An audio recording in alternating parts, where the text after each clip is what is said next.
Hey everyone, welcome back to my channel. My name is Rose and this is my terrarium that we're gonna look at today. I got several requests to give you tips on how to create such a terrarium, which is kind of like a fancy version of a prop box, and to show you updates on what's growing in there. So that's what we're gonna do today. So first of all, I got this, it's quite a big terrarium actually. I got it secondhand at a, how do you call it? Like an animal shop where they used to have crazy geckos and stuff like that, but they didn't anymore, so they had this one for sale. It is a little bit damaged. I'll show you a close-up later on the doors, but it still works. It's still waterproof, and I'm very, very happy I found it for 50 euros. My boyfriend made this table thing for it. As you can see, we lifted it up off the floor a little bit, both to be able to see it better, but also because coldness on the floor is not very good for the bottom of the terrarium. So I was advised by Niels, Aroy Jungle, to get it up a little bit higher. And that matched well with our needs for, looks? Aesthetics. There we go. I just had a nap because I've not been feeling well. So if I don't know any words, I'm really sorry. I'm still a little bit sleepy from that. So that's the terrarium itself. It's glass and it has two sliding doors like this. And at the top there is a part that is like a metal grate. So there is some airflow even without a fan. I did have some airflow in there. So I want to talk about the setup first and then I'll show you the plants. For this one, as you can see hanging in there, I have a grow light that is a little bit not my favorite. I used to have different grow lights in here, but they didn't have enough power. They didn't put out much light and much volume of light. So I changed them for this one. But as you can see, it's very wobbly and not the best. It is pretty practical though that I can move them around as I want to because, for example, I wanted some more light on the baby plants that were in front here. So I moved it a bit more down, or a little bit closer to my pink princess to give it more light and help it become a little bit more pink, hopefully, which is working out quite well. You'll see in a moment. But yeah, the light, I literally tied it up with some string to the metal grate at the back. And one of the lights is attached to the ceiling. There's 3 of them. This product and probably all the other ones are linked below here in the text. But also I have made a special page with all my planty products. I'll link that in the screen right here.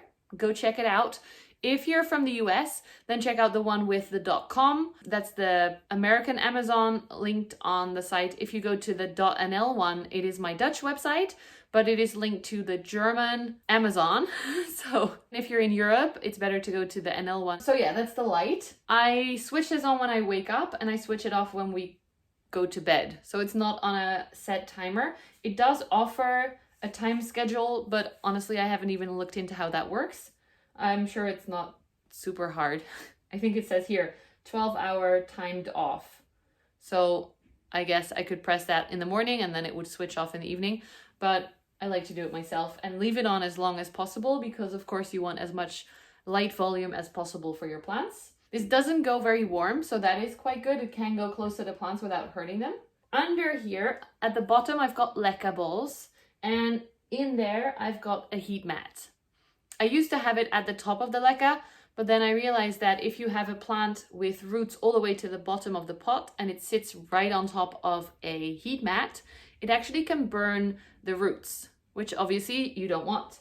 So with, again, some advice from Niels and some other friends, I decided to move it underneath the leca balls and now the plants sit on top, which works very well. It's just super annoying because it's very hard to put those tiny little pots in balance on top of the leca. It's very, very wobbly.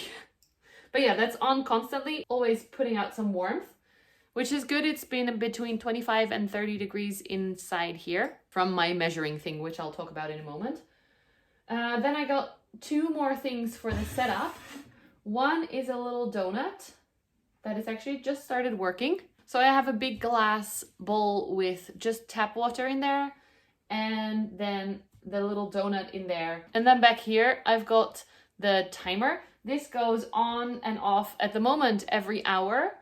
it's not exactly what I want. I kind of want to keep it at 80% humidity all the time, but that has been a struggle.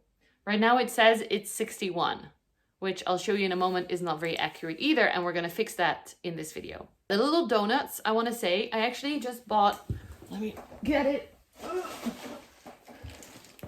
a whole pack of them, which I don't necessarily recommend this because plastic and waste and all that stuff, but the donuts are very easy to die. Of course, you don't want your very expensive plants to struggle when your stupid cheap humidifier doesn't work. I'm keeping a close eye on it. I want to find a better way to get the humidity up in there, but so far this is very small and very practical for that, but not necessarily the best quality. And then the last thing we've got is this. Is it? No, it's not. Oop! Hold on. But what we've got on this side, this is a USB hand fan that you can switch on and cool yourself. It can go quite high. It has 3 settings. It's from Hema, a local shop. I have it plugged in, as you can see, because it lasts about 1 day without the USB being on all the time, and then it just dies. So I have it plugged in, and then it has this, this little thingy that it sits in so it can stand up. And I just basically have this on all day, unless I notice that the humidity is dropping a lot, then I switch it off and so that the humidity can be a little bit higher again, and then I switch it back on. I switch this off at night because somewhere I heard one of the growers, I think, with a lot of plants, they say that at night it gets super high in humidity in their greenhouses, and that's good. And then during the day, there's a little bit more of a breeze and a little bit lower humidity. So super, super practical. I really recommend this one if you have a Hema near you.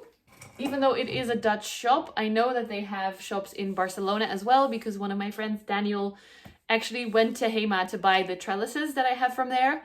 And then I found out afterwards that he's in Barcelona and not in Holland. So I thought that was pretty cool. The last thing is, I already showed you a little bit, but it's my hygrometer, I think you say in English. Hydrometer in Dutch. And I used to have just this part of it. And I actually killed 2 of them because these normal guys that I have linked on my website, I'm going to change it today, hopefully. But they are apparently not able to survive in 80% humidity or higher, even though they're meant to show you the humidity, which makes no sense in my brain, but okay. Apparently this machinery does not survive inside, so slowly all my letters started to die off. You may have seen on my Instagram, I even thought at one point that my house was 10% humidity when it was in fact 40, but the letters had gone missing. So now for my birthday, actually from my mother-in-law, I got this guy. This is matched together, and this has this sensor inside, which you put inside the terrarium, and then this is what sits on top of it or close to it. The problem I had with it is the measuring tool is at the bottom here. And that means that if I set it down on top of the leca, on top of the heat mat, it picks up a lot of the warmth, but not so much the humidity that is floating around in the air. So my plan is to actually hang it up from the little metal grate and create a little dangling version of this so that it actually is accurate. It's been telling me it's 60% humidity when this whole thing is fogged up, and I don't believe that is true. Oh, before I forget, I used to just spray this guy inside twice a day. This is like a pump that you can keep pressing. I have rainwater with liquid gold leaf foliar spray. I used to spray down all the leaves and make sure that the leckables were nice and wet. And that was my way of making it humid. Of course, that's a lot more work than getting the little donut to do it automatically with the plug. If it seems like it's a little bit low, then I still do this. I'm just gonna make this and then we'll show you the plants inside. I got some fishing thread kind of nylon stuff. There's even a little hole in there so I can put the thread through there. Oops! No, it fell. Broke off my PPP leaf. Sorry. Sorry, little buddies. At least it's not the most perfect pink leaf I've got. That would be very sad.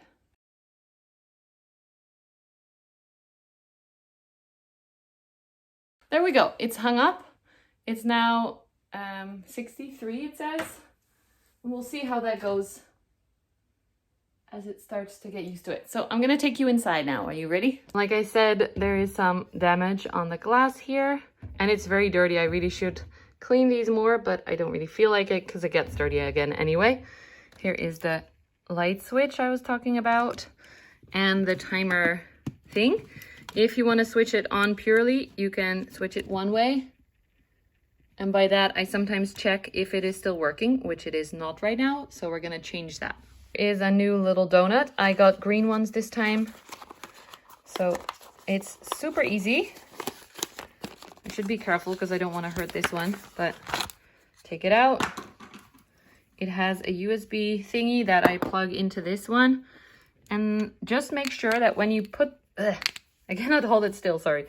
Make sure when you put this in the water that no water goes in here. So make it sit on top of the water, which it's supposed to do, but it's kind of wobbly in the beginning. It's very, very important that no water comes in here because that will ruin it, okay? It's plugged in. Let's switch it up. So in the back here, I've got the other one. I think we have to move a few plants to do this. Here it is. I use this one to make sure that it doesn't topple over. We're just gonna take that out. It's kind of gross. I used to use fertilized water in there and rainwater, which is not a good idea. So just use normal tap water. Nothing can go wrong then. Okay, can you see this? Oh no, I cannot do this with one hand. Hold on. Messed it up and it fell over all the way into the water, just like I said you shouldn't do. But it's done. It's in there now, and I actually have to fill up the water a little bit so that it sits straight, but it's working, so that's good. Now let's go over to the plants. On this side first, I've got a little, ooh, this is shorter than the previous one, so it's not very practical. This is my little Alocasia Frydek baby that I got from Idana. This is the leaf it had when I got it, and this is the leaf it grew for me. It recently opened. It's in semi-hydro like this with perlite. And yeah, that's been going quite well. It sits just on the edge of the heat mat. That goes not all the way to the end of my terrarium. It's a little bit smaller. Oh, she's named Frida, by the way. This is Alfonso, my Anthurium forgetii. There's some moss on top of him. It was completely unrooted a little while ago, I noticed. So let me just switch off the humidifier because you can't see anything. But even though it didn't have any roots, it kept growing quite nicely and this leaf came out. It is a little bit damaged and it's still soft, but I think it's also rooting in the little pot. I moved it because, oh, this is going to be a lot of hands in the way. So I had it in a different pot, but that dried out too much and probably that's why the roots died. So I put it in a more closed off pot with only a few holes at the bottom, rather than these pots that have slits all along the sides, so that hopefully it will be a little bit more humid in there for him. And so far that's gone quite well. The new leaf you can already see in that little edge. Can you see? I don't know. I can see it. It's tiny and red. And then there's some hopefully new roots growing under here. So that's really, really cute. I got this from Green Popper Robs. She sometimes sells aeroids on her Instagram. Then we've got this guy. This is Matt. He is a Anthurium metallicum. This was a leaf that he had. In the back, there's another leaf he had. This one he grew in my care. And as you can see, it was damaged as it came out. But still, I think it's very pretty. I don't know if you can see the shimmer on it. It's kind of hard to see. But it's very beautiful, and I hope that he will continue to grow. He had grown a lot of roots. He's currently sitting in this pot that is open mesh and pure moss. I got this from Myrta. She gets them from the UK. And you can actually see, whoa, some fuzzy roots in there. This was really, really growing quite well before. It was even stuck to the plastic pot I had it in. So I gave it some more space and some more aeration, which is great for anthuriums. They need some air in the roots. Then in the back here, we've got Claire, the Terrarium. This is my oldest anthurium. And this literally was 2 stumps. As you can see, there's 1 stump here and 1 stump here. I have had these stumps sitting in different kinds of soils for forever. Literally, I've had them at least 6 months being just stumps. And then after I put them in the terrarium, this leaf came out and an inflorescence back there. And this leaf has come out recently. It is stunning. I really love the detail of them and the color that they come out in. And then this part has grown a small little new growth point. Apparently the other one was not good anymore, but there's 2 leaves on there as well. So that's really good. And then at the bottom here, I'm just going to lift it up. We've got some of my tiny crystallinum babies. I hope you can see this. The little line in the center actually already has the shimmer that crystallinums are known for. And I never knew why people like them so much until I saw this IRL for myself. And I was so impressed. These babies are super tiny. They are seedlings. And I'm hoping that they're going to grow a little bit more because I don't really know what I'm doing. Most of these babies are in a mix of moss with some soil, as advised to me by Rogier, who is the manager of the greenhouses at the Botanical Gardens here in Leiden. He said that this will give them a little bit more nutrition, or I don't really remember correctly, but this is a little bit better than pure moss. So that's why I have them in there. Same is for the Anthurium forgetii. This one is in pure moss still, and that's in my aroid mix with some moss at the top to keep the stems nice and moist. Because sometimes if they have big stems, it's better to give them a little package of moistness. Let's move over to the other side. Ooh, both doors the other way. Here we are. So here is where the fan usually sits. I angle it in different directions so it gets to reach all the plants. On the top here, we've got my second Terrarium that I bought when the other one was doing horribly. And as you can see, this has a few more leaves. I think the one in the back there and this one are the ones that are left over from the original plant. There are, I think, 3 plants in here, and they have all grown a lot of new leaves. That's new, this is new, this is new, and all these in the babies in the back here are new. And maybe that's gonna actually come off a little inflow. Oh, it doesn't let go yet, so I'm gonna leave it. But as soon as I moved this to the terrarium, it started to be happy. It started to finally grow, and I absolutely love what it has grown into. You can see the leaves are perfect. There is no more browning and edging like you can see in the back leaf there. That's what they were doing in my living room. So even though my queen of anthuriums, Ella from the Plants Meow, says that it's not all about humidity, for me, the humidity in here definitely did save my anthuriums. So I don't know what else I was doing wrong, although this one looks pretty bad. What's wrong with you? You look sick. This is one of the new leaves. I have to investigate what is wrong with you, because I'm no expert. But yeah, it's been growing really well. Maybe I can get you in close. Yeah. And then let's look here. We've got some philodendron pink princess pops that I recently sold on my Instagram. They fell over as I was moving the humidifier thing. There we go. So they're going to be shipped on Monday. Then we've got the mama plant that I sold as well. I really love this one because it's got a really nice pink line here. I was surprised not more people were bidding on it actually. But the person who bought it is very happy with it. And I hope that the node is right somewhere halfway in that pink bit. So she will get a beautiful pink plant. Then my other pink princess that's sitting here is this one. This is the one I'm keeping for sure. And it had one full pink leaf somewhere here, but one morning it just was gone. It fell off. In literally one night, it fully browned and fell off. So fully pink leaves, I don't want them. I'm very happy with these pink bits that these have got.